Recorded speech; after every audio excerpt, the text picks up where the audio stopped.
क्या है यूसीसी? क्या यूसीसी आने से भारत में बहुत कुछ बदल जाएगा? क्या यूसीसी किसी एक मजहब के लिए खतरा है? कौन है वो लोग जो यूसीसी को लेकर के नैरेटिव सेट कर रहे हैं? क्या सोचता है इंडिया? क्या सोचता है भारत? क्या सोचता है हिंदुस्तान? 140 करोड़ की नब्ज टटोलने वाली खबर जिसका सीधे आपकी जिंदगी पर असर होगा। यूसीसी पर राजनीति का भौकाल देखना ना भूलें मेरे साथ। यूसीसी यानी यूनिफॉर्म सिविल कोड, एक विधान, एक निशान, एक प्रधान और एक संविधान। सबसे पहले आहट उत्तराखंड से और उत्तराखंड के बाद फिर अगली आहट राजस्थान से। कोई कहता है ठीक है, कोई कहता है इतिहास बदलने वाला है, तो कोई कहता है सिर्फ पॉलिटिकली इंस्पायर्ड है, यानी राजनीति से प्रेरित है, मैनिपुलेटेड है।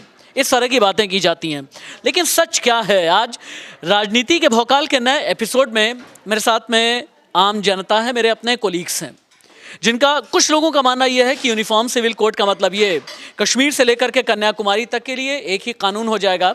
वहीं कई ये कहते हैं कि एक धर्म विशेष पर को टारगेट किए जाने की कोशिश है और इंटेंट ठीक नहीं है। क्या वाकई में ऐसा है? यूसीसी के जरिए किसका फायदा, किसका नुकसान?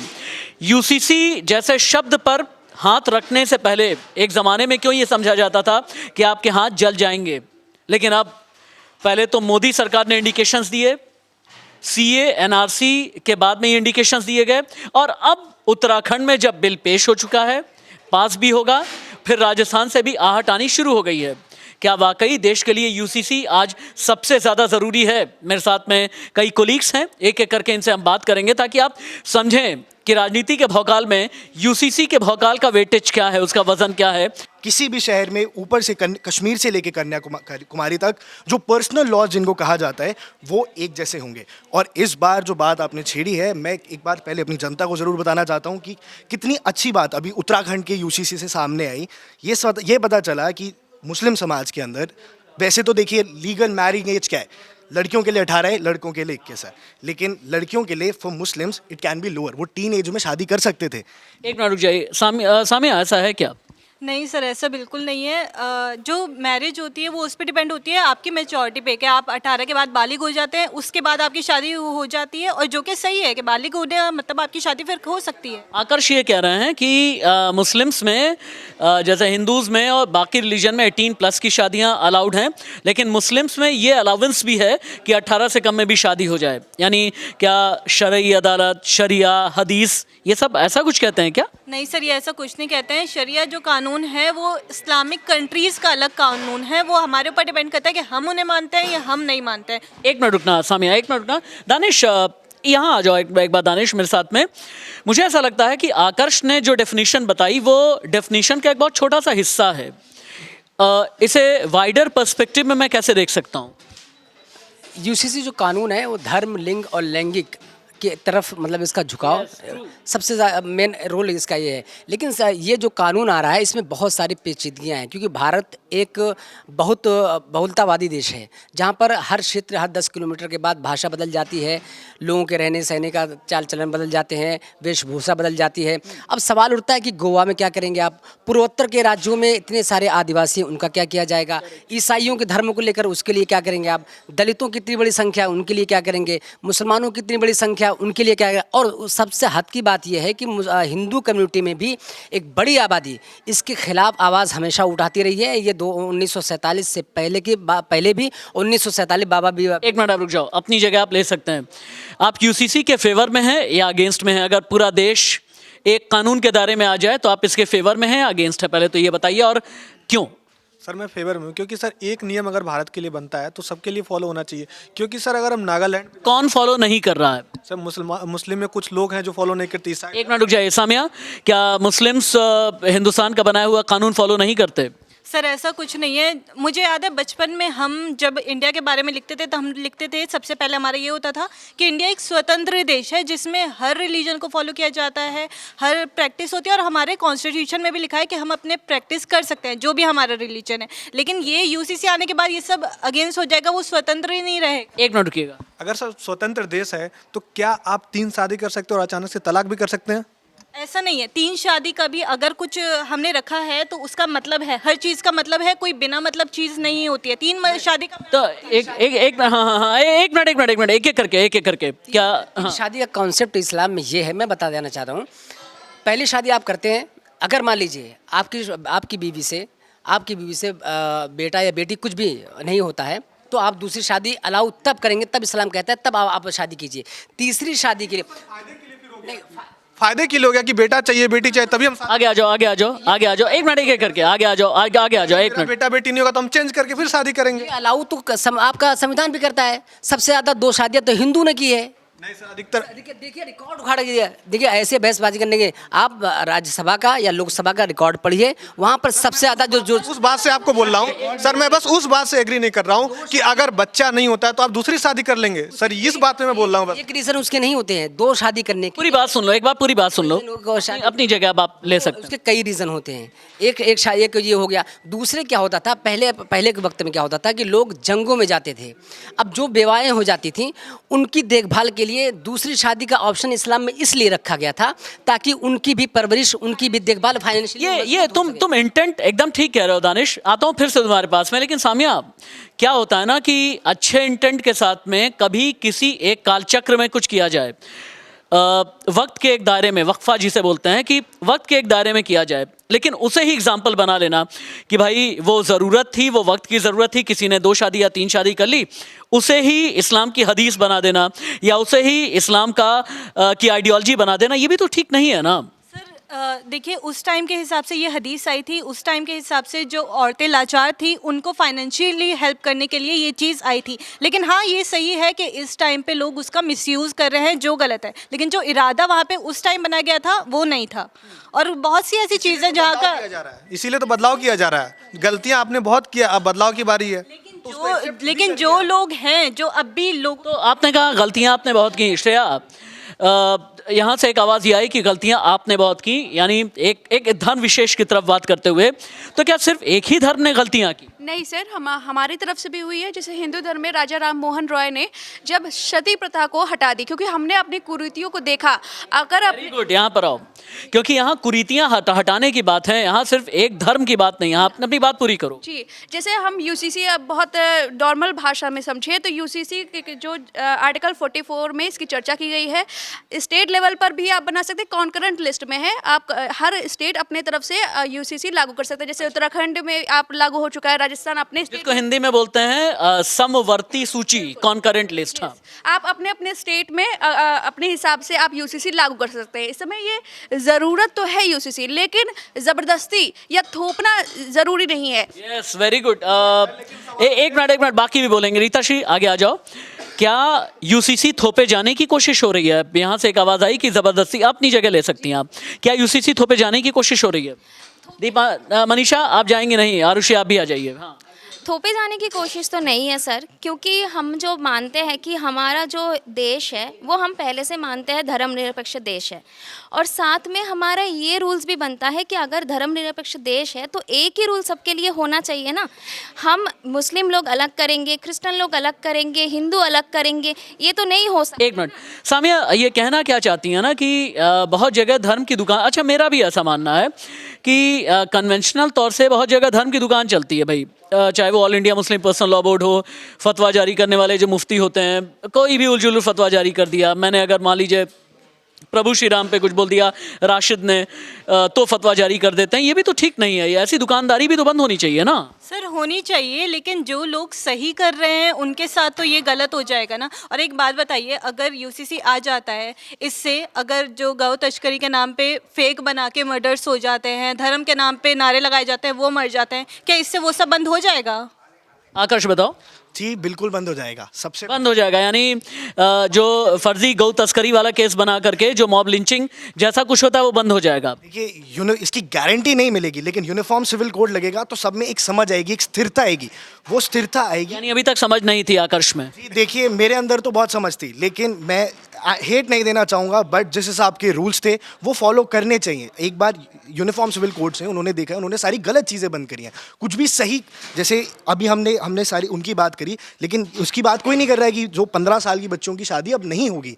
ये रूल था, आपको भी इस बारे में पता होना चाहिए कि किसी भी लीगल एज मैरिज 18 से 21 होती है, लेकिन मुस्लिम समाज के अंदर इससे छोटी पे शादी हो सकती थी, वो होती थी 15 साल में शादी होती थी। तो ये कहाँ से यूनिटी है? सर क्या राजस्थान में ऐसा नहीं होता था? क्या बालिका वधू जो बोला जाता है राजस्थान में ऐसा नहीं होता था? होता था, पर क्या वो सरकारी तौर पे सही था कि गलत था? अभी तो सरकारी तौर पे सही है। अभी भी हो रहा है सर, राजस्थान में बाल विवाह अभी भी होते हैं। अच्छा, वहां पर ये धर्म वालों के मामला नहीं है। अब बताओ आकर्ष। वो करते हैं, ऐसा नहीं है कि आप रोक लगा दीजिए। लेकिन सर अगर गलतियां सर लेकिन एक बात बताओ, ये ट्रेंड मान लिया ना, इसको तो ट्रेंड बना लिया कि हम लोगों में तीन हमें पत्नी रखना चाहिए, बीवी रखना चाहिए। ये ट्रेंड बनाना कहाँ का वो? तो वो गलत है, उस पर मैं डिनाई नहीं कर रही हूँ, लेकिन जो सच में इस चीज़ को फाइनेंशियली हेल्प करके करना चाह रहे हैं वो तो ठीक है। ठीक है, बहुत देर से एक मिनट गौरव रुकिएगा, बहुत देर से भूपेंद्र भी मेरा इंतजार कर रहे हैं। भूपेंद्र, यूसीसी आया, बैठ जाओ, आराम से बैठो, रिलैक्स रहो। यूसीसी तो रिलैक्स होने वाला कानून बताया जा रहा है ना? हाँ, अरे तुम्हें भरोसा नहीं है? बिल्कुल, जैसे एक छत के नीचे अलग अलग रंग, अलग अलग कपड़े, अलग अलग खाने वाले पसंद करने वाले लोग रहते हैं। उनको आप एक खाना नहीं खिला सकते हैं, एक तरह के कपड़े नहीं पहना सकते हैं, एक तरह की भाषा बोली नहीं सिखा सकते। किसी का डॉक्टर बनने का मन हो वो डॉक्टर बन सकता है, किसी को क्रिकेटर बनने का मन हो, किसी को नेता बनने का मन हो। तो एक रंग में रंगने का ये जो एजेंडा है एक तरीके से वो कहीं ना कहीं वो पॉलिटिकल फ़ायदे के लिए किया जा रहा है।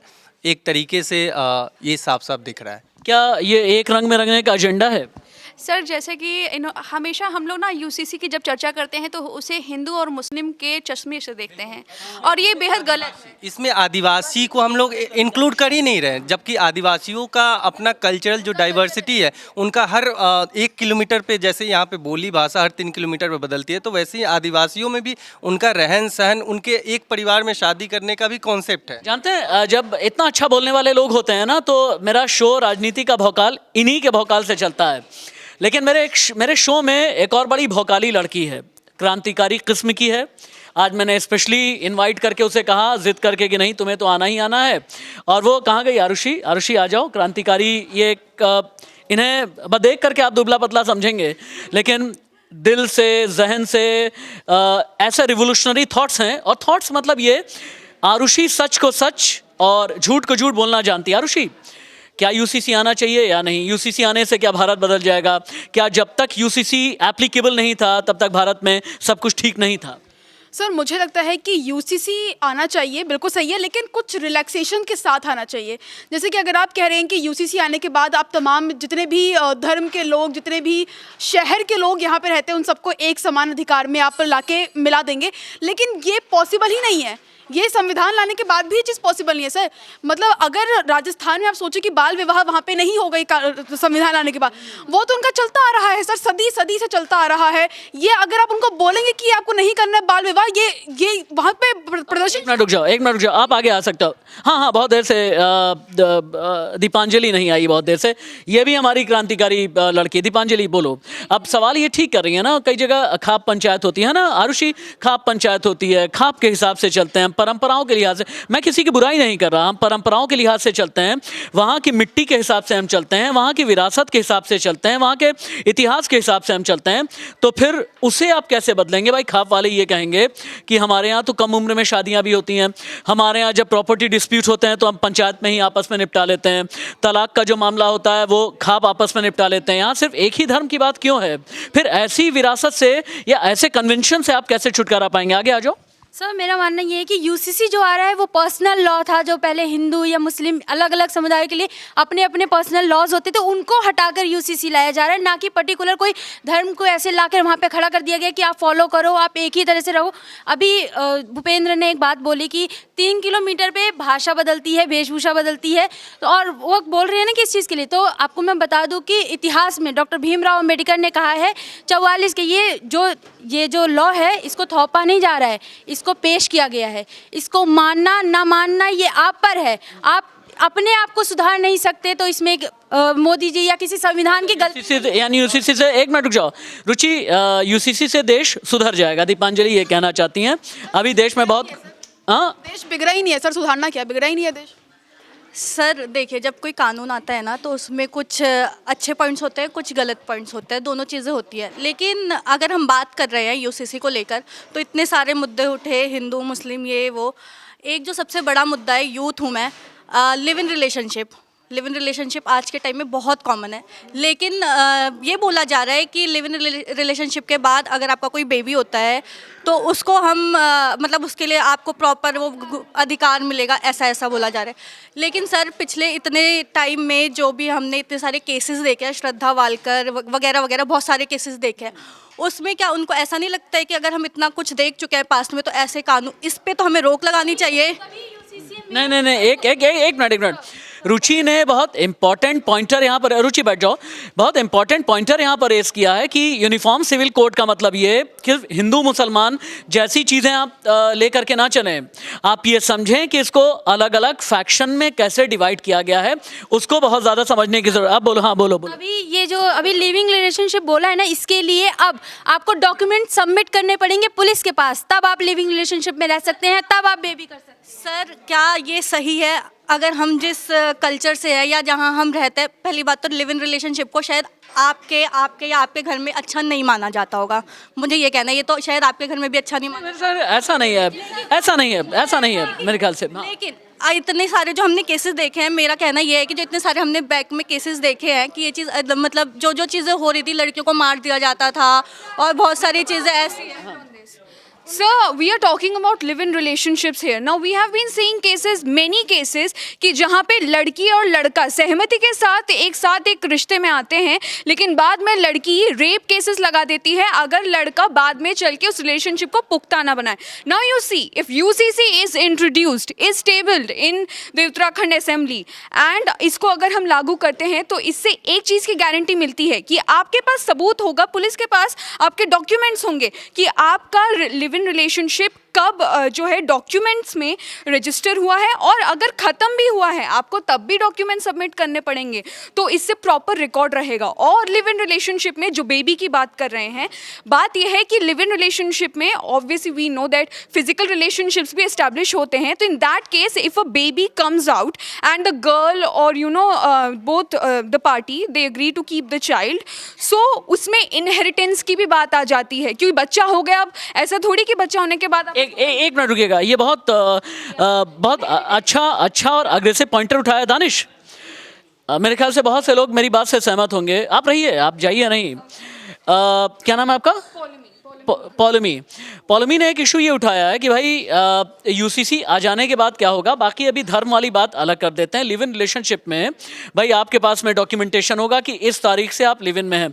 मैं बिल्कुल सिंपल एक सवाल करूंगा, क्या रिश्ते कागज से चला करते हैं? जब रिश्ते चलने ही होते हैं ना पॉलमी, तो शादी के रिश्ते भी नहीं चलते हैं. वहाँ कागज़ भी है, वहाँ पर दो ख़ानदान भी हैं, दो सुन तो लीजिए, वहाँ 7 फेरे भी होते हैं, निकाह में कबूल है भी होता है, कस्में खाई जाती हैं, और साथ में पंडित जी या मौलाना जी या फिर फादर बैठ करके ये बताते हैं कि रिश्ते की अहमियत क्या होती है. तो कागज़ की ज़रूरत रिश्ते में होती है क्या? मैं आता हूँ, अब वापस से आता हूँ. दानिश का एक बार पॉइंट ऑफ व्यू ले लेते हैं. दानिश, रिश्तों में कागज़ की ज़रूरत कतई नहीं होती है, कभी नहीं हो सकती है, क्योंकि जब इंसान एक दूसरे से जब दोस्ती करता है तो दोस्ती किसी एग्रीमेंट पे दोस्ती नहीं होती है. हम आपसे दोस्ती कर रहे हैं, आपसे दोस्ती हमारी है, ये एग्रीमेंट पेपर पे नहीं होती है.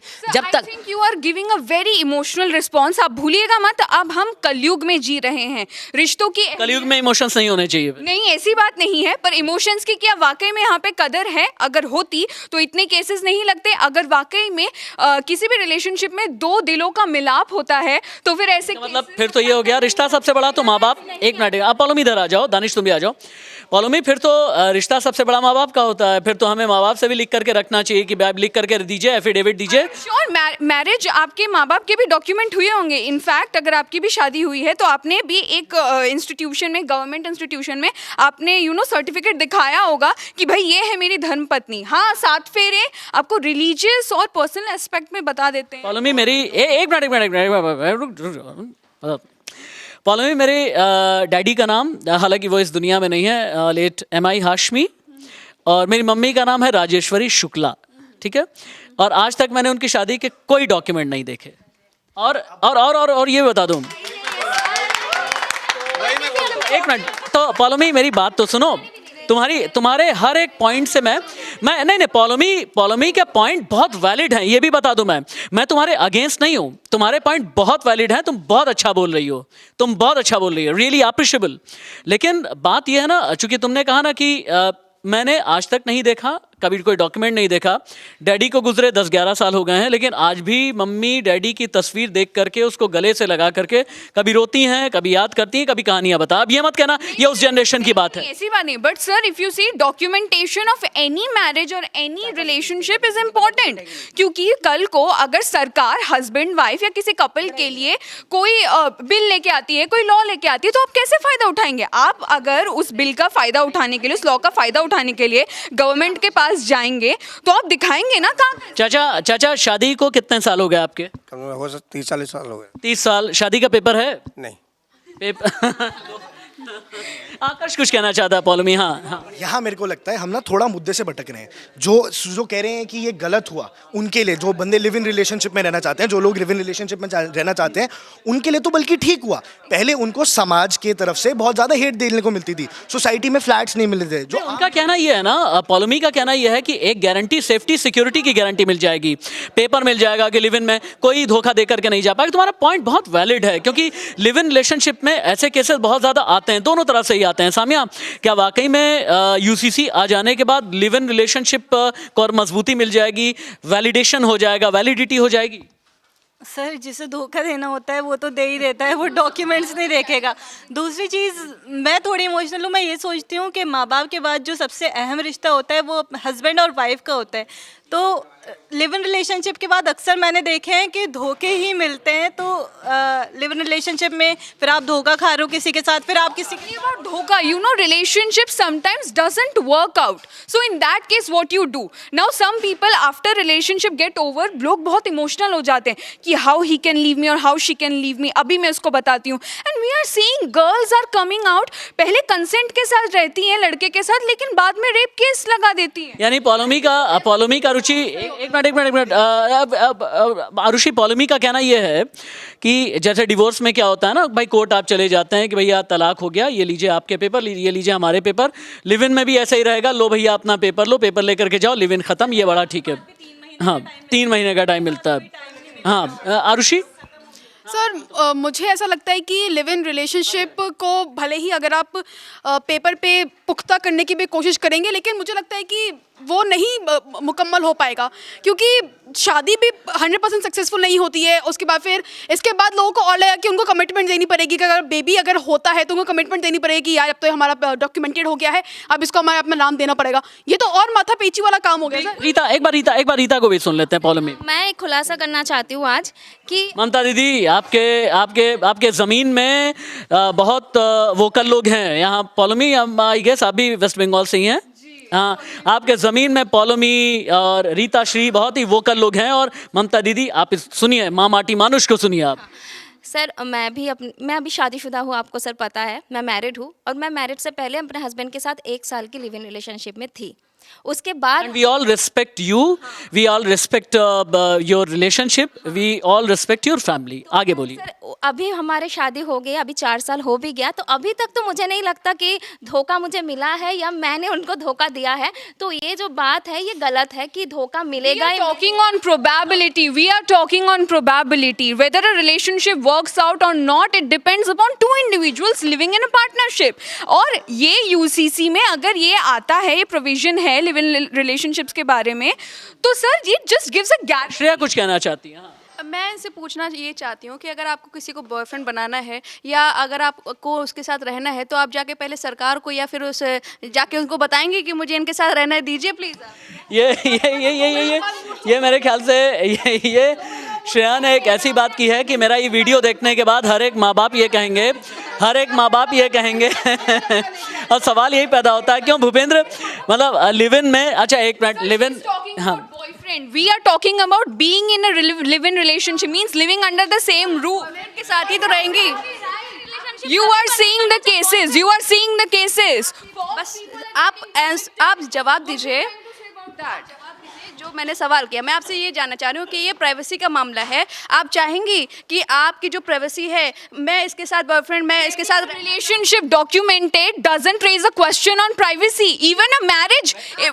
इसका मतलब आपने पढ़ा नहीं, It's only about, I think we are not getting the question. Every अब सुन लीजिए, एक बार सुनिए श्रेया कहना क्या चाहती डॉक्यूमेंटेशन जब आपकी की जाएगी तो आपके माता पिता से ये बताया जाएगा कि आप इनके साथ रिलेशनशिप में हैं। जी आप again if it is under as, अगर लड़की 18 के नीचे है, अगर लड़की 21 के अंडर है, तभी आपके माँ बाप को बताया जाएगा, अदरवाइज नहीं। You read it proper. ये ओके तो आज अच्छा एक मिनट, कहना ये चाहती है श्रेया कि कोई 17.5 साल की अगर कोई लड़की या 17.5 साल का कोई लड़का, तो उसके साथ बड़ी नाइंसाफी हो गई फिर। if she is opting for a live-in relationship, means living under the same roof with the guy, then why not? सवाल तो मेरा एक बहुत बड़ा है ना आकर्ष, मेरा सवाल तो एक ही है, एक मिनट, लिव इन रिलेशनशिप क्या किसी माँ बाप को मंजूर भी होगा? ये भी तो एक बहुत बड़ा सवाल। आधुनिक भारत है हम, अब जब जनरेशन की जनरेशन बढ़ते जा रही है ना, पहले एजुकेशन इतनी नहीं थी, एजुकेशन बढ़ रही है। मेरे पेरेंट्स एजुकेटेड है, मोस्ट ऑफ जितने लोग हैं सबके पेरेंट्स एजुकेटेड है, तो उनकी सोच बढ़ रही है। एक काम कर लेते हैं ना, एक मिनट, कितने लोग ऐसे हैं जो शादीशुदा नहीं है? पहले तो हाथ उठाएं। अच्छा, मोस्टली आप ऐसे हैं जो शादीशुदा नहीं। दानिश, तुम्हारे मम्मी पापा दानिश को लेकर के एक सवाल आया, अरे आप शादीशुदा नहीं हो तो दानिश, तो तुम्हारे मम्मी पापा जो हैं वो बर्दाश्त कर लेंगे कि दानिश लिव इन में रहे? नहीं करते, फिलहाल हमारा समाजी और पहले ये बता दो, हम लिव इन के खिलाफ नहीं। हाँ हमारा समाजी फिलहाल ये एक्सेप्ट ही नहीं करता। हाँ, जब तक सवाल है, कुछ % अभी ऐसे हैं जो इसको मतलब मंजूर। क्विक रैप अप में एक मनीषा, मैं तो आपके पापा से मिल भी चुका हूँ, बहुत प्यारे हैं आपके पापा, वो बर्दाश्त कर लेंगे कि हाँ लिव इन में बिटिया रहे? बिल्कुल नहीं, बिल्कुल भी नहीं, बिल्कुल भी नहीं। वेल आई कांट से, मैंने अब तक इस बारे में बात नहीं की है, but I am sure my father will agree. अगर आप चाहें तो ऐसे एक बार अभी फ़ोन मिला सकते हैं आप। बहुत बार कहते हैं ना, मैं लाइव ही बिल्कुल, हम सभी उनको नमस्ते भी बोलेंगे और उन सभी की ब्लेसिंग्स भी हम लेंगे। हाँ जी, मेरे कर देंगे। अच्छा, कर देंगे पक्का। कहाँ से हो तुम? दिल्ली से। अच्छा, आप दिल्ली से हो, और दिल्ली में मम्मी पापा को मैं ये क्लिप भेजूंगा और स्पेशली मैं एडिट करके भेजूंगा कि आकर्ष लिव इन में रहना चाहते हैं, उन्हें अलाउ किया जाए। हाँ सर, मेरे को तो गोरखपुर वाले मठ में लेके चले जाएंगे सीधे। बिल्कुल नहीं हो पाएगा सर। नहीं हो पाएगा, गोरखपुर वाले मठ में लेके जाएंगे। मेरे घर वाले बोलेंगे हमसे रिश्ता तोड़ो, जिससे जोड़ा है उसी के पास जाके रहो। फिर मेरे घर वाले भी नहीं मानेंगे। सर मैं तो कह ही रही हूँ कि ऐसा नहीं हो सकता है, मैं तो कह ही रही हूँ स्टार्टिंग से, बिल्कुल नहीं। श्रेया? अब्बा नहीं मानेंगे।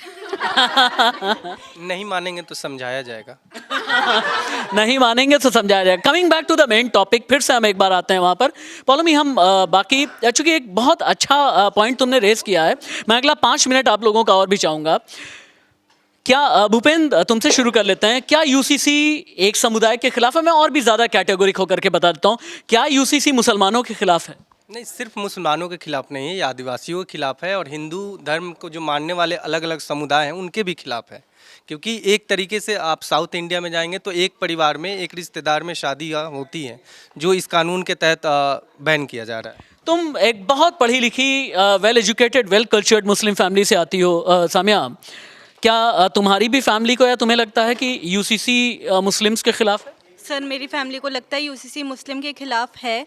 क्यों, कैसे? सर इसमें आ जाएगा कि हम कज़न मैरिज नहीं कर सकते हैं, क्या हमारे लिए इतना अलाउड भी नहीं है कि हम ये तय कर सकें कि हमें किससे शादी करनी है, क्योंकि हमारे मान जाता है सिर्फ खून का रिश्ता अपना होता है। तो यूसीसी इसके भी खिलाफ है, प्लस जो 3 तलाक वाली चीज़ है उनके भी कहते हैं, हर चीज़ के रीज़न से। सबसे बड़ा पॉइंट ये है कि आपके फादर, आपने बताया कि वो मुस्लिम थे, आप भी मानते हैं कि इस्लाम की जो आसमानी किताब है वो सच्ची है, उसमें ये चीज़ लिखी है कि हम जो उसमें लिखा गया है उसमें तब्दीलियां नहीं कर सकते हैं। एक बात ये बताना, एक मिनट, क्या होता है ना सामिया, तब्दीलियों के ज़रिए नए वक्त के साथ में अपने आप को हम जोड़ते हैं, फिर तो तब्दीलियां हिंदू सती प्रथा में भी नहीं होनी चाहिए थी, फिर तो वो वाली बात हो गई। भाई तब्दीलियों, एक ज़माना था, चलिए ठीक है, आज से 1000 साल पहले। Education is the key of civilization. किसी भी सिविलाइजेशन को बढ़ने के लिए ये ज़रूरी है that people change with the time, and today the time demands it, that's why you have to change it. एक मिनट, दानिश को भी सुनते हैं, तुम रुकना। सानिया कहना सही है, लेकिन उसमें मैं जोड़ना चाहता हूँ कि जहाँ कुरान की बात आती है, कुरान जहाँ पर जवाब देना बंद कर देता है, वहाँ पर हमारे जो उल्मा है, जो मुल्ला नहीं उल्मा, जिसके ज़रिए हदीस बताई जाती है, जिसके ज़रिए वो क्या है, उसमें बार बार जैसे कानून होता है, पारित संशोधन होता है, उसी तरीके से संशोधन भी होता रहता है। चाहे आप सऊदी अरब में देख लिए, चाहे ईरान में देख लिए, चाहे इराक में देख लिए, ऐसा नहीं कि जो कानून कुरान में लिखा हुआ है उसे वही फॉलो करें। कुछ ऐसे चीज़ हैं जैसे नमाज इतनी अदा करनी है तो इतनी ही अदा करनी है, रोज़ा ऐसे ही करना है तो ऐसे ही करना है। लेकिन बहुत सारी चीज़ें हैं जैसे समाज में कैसे जीना है, कैसे रहना है, और किस धर्म में किस कंट्री में रहते हुए कितना फॉलो करना है, ये सारी चीज़ें संशोधन होती रहती है। ऐसा नहीं कि इस्लाम जो बना दिया गया उस। ये सामिया, आपके लिए देश का कानून ऊपर है या शरई कानून? सर, देश का कानून ऊपर है, लेकिन अगर ये किसी कम्युनिटी को टारगेट करके किया जा रहा है तो वो भी। यूसीसी की नीयत ठीक नहीं है, कहना सामिया ये चाहती। देश के लोगों के लिए किया जा रहा है ना, मुस्लिम। देखिए, आप भी जानते हैं कि चुनाव आ रहे हैं और ये इसलिए आ रहा है। सर, सीए एनआरसी लाया गया। सर, मैं एक चीज़ बोलना चाहूँगा, अगर सर पूरे देश के लिए लागू रहा तो मुस्लिम लोग डर क्यों रहे हैं सर? सबके लिए हो रहा है ना। क्योंकि जो ज़्यादा बदलाव आ रहे हैं वो हम लोगों के लिए आ रहे हैं। सिर्फ ये मुसलमानों को डराने के लिए और ये पॉलिटिकल नैरेटिव तैयार करने के लिए ये एजेंडा फैलाया जा रहा है कि सिर्फ हिंदू मुसलमान, सिर्फ मुसलमान को डरना चाहिए। इससे डरना सबको चाहिए। इससे जो आप कह रहे हैं कि सबको एक समान किया जाएगा, एक समान तो है ही नहीं। यहाँ पे एक समान तो है ही नहीं ना देश। आप देख लीजिए कितना लेयर्स में सारे बटे हुए हैं, अभी भी संसाधनों के स्तर पे आप। But isn't UCC would be applicable on government institution we are talking about? Like if somebody wants to wear burqa, then she can wear burqa on a street and nobody will question. But if burqa is been wear in a school or government institution or any institution, भी तो नहीं जा सकते हैं। लोकसभा में कैसे जा सकते हैं? नहीं, एक मिनट सुनो, जब भूपेन को सुनो। अगर उसका चॉइस है, अगर किसी भी धर्म को मानने वाले इंसान का अगर उसका चॉइस है कि हम ऐसा ड्रेस कोड पहन के जाए, मतलब अगर स्कूल का ड्रेस कोड होगा, अगर वो स्कूल का ड्रेस कोड फॉलो ना करके बुर्का पहन रही है तो गलत होगा ना। संसद में कोई बच्चे नहीं बैठते, संसद में वहाँ पे वो लोग नहीं बैठते जो ग्रोथ कर रहे होते हैं। तो आपको मैं बता दूं कि संसद में भगवा या पगड़ी उसकी कोई बात नहीं है, स्कूल में सिखाया। कहना क्या है वो, एक मिनट चिल्लाट नहीं। जहां माइक जाएगा, सिर्फ एक मिनट, जहां माइक जाएगा आवाज सिर्फ उसी की आ रही है। उनका कहना ठीक है, उनका कहना ये है कि अगर कहीं public appear it's completely black. You see the whole uniform has been covered. Where is talking about पगड़ी? रंग का डिसीजन कौन करेगा? आप करेंगे, आप कौन करेगा? कलर का डिसीजन कौन करेगा? So UCC is it's like walking on a black तो बड़ा अच्छा कलर माना जाता है ना, बड़ा स्टाइलो, क्या बोलते हैं स्वैग, कैसे बोलते हैं लोग, ऐसे बोलते हैं ना स्वैग। तो ब्लैक तो स्वैग वाला कलर कहा जाता है। हाँ, स्वैग वाला कलर। हाँ सर, लेकिन चेहरे ब्लैक किसी को नहीं पसंद आते, कपड़े भले पसंद आते हैं। और साथ में इन्होंने जैसे इन्होंने कहा है कि भगवा और ये सब, जब स्कूल की बात आती है तो स्कूल में इसलिए ड्रेस बनाए जाते हैं जिससे बच्चे समान दिखे, जो गरीब है अमीर है उसमें समानता दिखे, इस वजह से बनाए जाते हैं। और बात रही यूसीसी की, तो यूसीसी ज़रूरत है, लेकिन ऐसे फोर्स और जिस तरह से प्रोपोगेट किया जा रहा है, इसे बार बार लेफ्टिस्ट भी यही बता रहे हैं कि मुस्लिमों के लिए खतरा, लेकिन ऐसा नहीं है। मैं आपको देखिए, बिल्कुल मुस्लिमों के लिए खतरा नहीं है। अभी ना यूनिफॉर्म सिविल कोड का मतलब ही यही है कि यूनिफॉर्म रहेगा। अभी सब कह रहे थे ना कि राजस्थान में भी तो बच्चों की शादी कर देते, हम तो वही तो कह रहे हैं, अब राजस्थान में भी नहीं होगी, मुसलमान में भी समाज नहीं होगी। यही यूनिफॉर्म बात है, यही तो हम कह रहे हैं कि हर तरफ से सीधे हर किसी का एक कानून हो जाएगा, कोई प्रॉब्लम ही नहीं। मेरे ख्याल सामिया मेरी एक बात से इत्तेफाक रखेगी। सामिया, बुर्का अगर अपनी मर्जी से पहना जाए तो मेरे ख्याल से कबूल है, लेकिन अगर थोपा जाए तो कबूल नहीं होना चाहिए, है ना? सर, ऐसा ही है। और मैं फिर से, मैंने आपसे पहले भी ये बात कही थी, मैं अभी भी कहूँगी, हर कोई अपनी रिलीजन की बातों को फॉलो नहीं करता है। मैं नहीं करती हूँ, यहाँ पे कोई भी नहीं करता होगा, तो वो हमारे ऊपर है, हम करते हैं नहीं करते हैं। जो ज़्यादा उस चीज़ को मानते हैं वो करते हैं।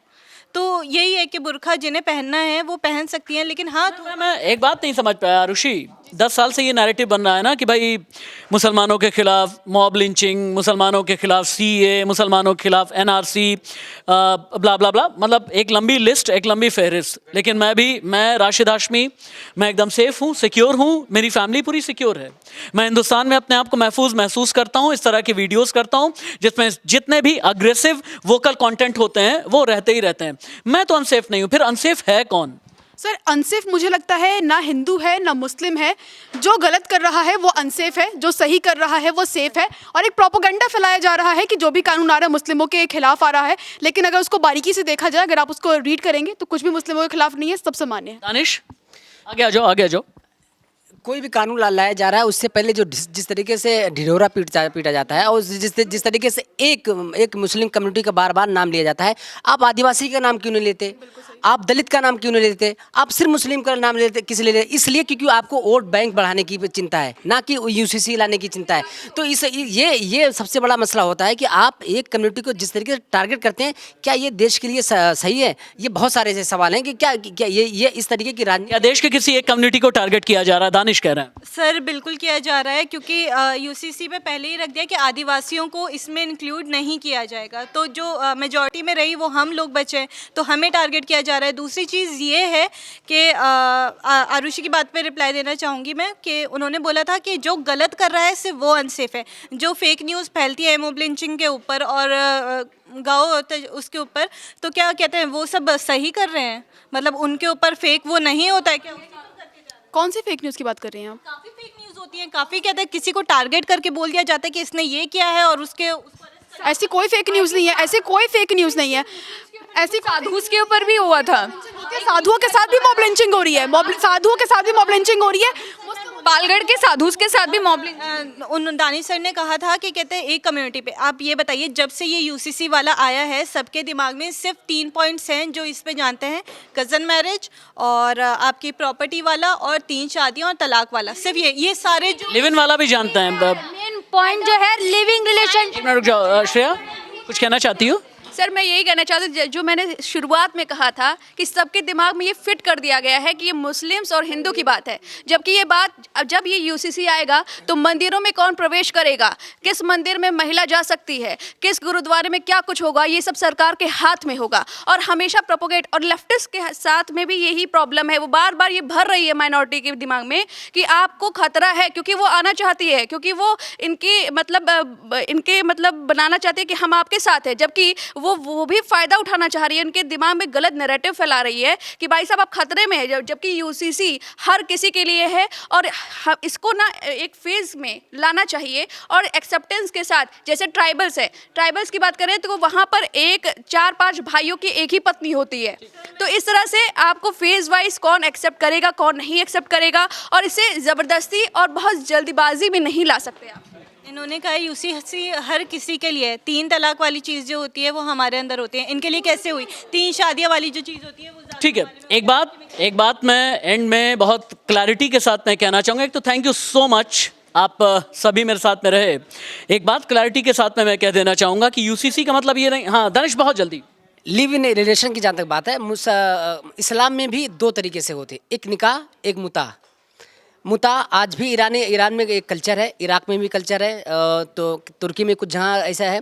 तो निकाह और मुता मतलब होता है लिव इन रिलेशनशिप। अगर आप अपनी शर्तों के मुताबिक करना चाहते हैं तो वो जायज़ है, लेकिन दूसरे खलीफा के दौरान इसको बैन लगा दें। ठीक है। हाँ मैं चाहता हूँ कि ये देश कुरान और पुराण से नहीं चलना चाहिए, संविधान से। वाह क्या बात है, ये देश कुरान और पुराण से नहीं चलना चाहिए, ये देश संविधान से चलना चाहिए। संविधान सबसे ऊपर होना चाहिए, भारत सबसे पहले होना चाहिए, उसके बाद फिर आप बाकी अपनी इंडिविजुअलिटी की बात करें, अपने ज़िले की बात करें, अपने शहर की बात करें, अपने प्रदेश की बात करें, तब जा कर के बात पूरी होती है।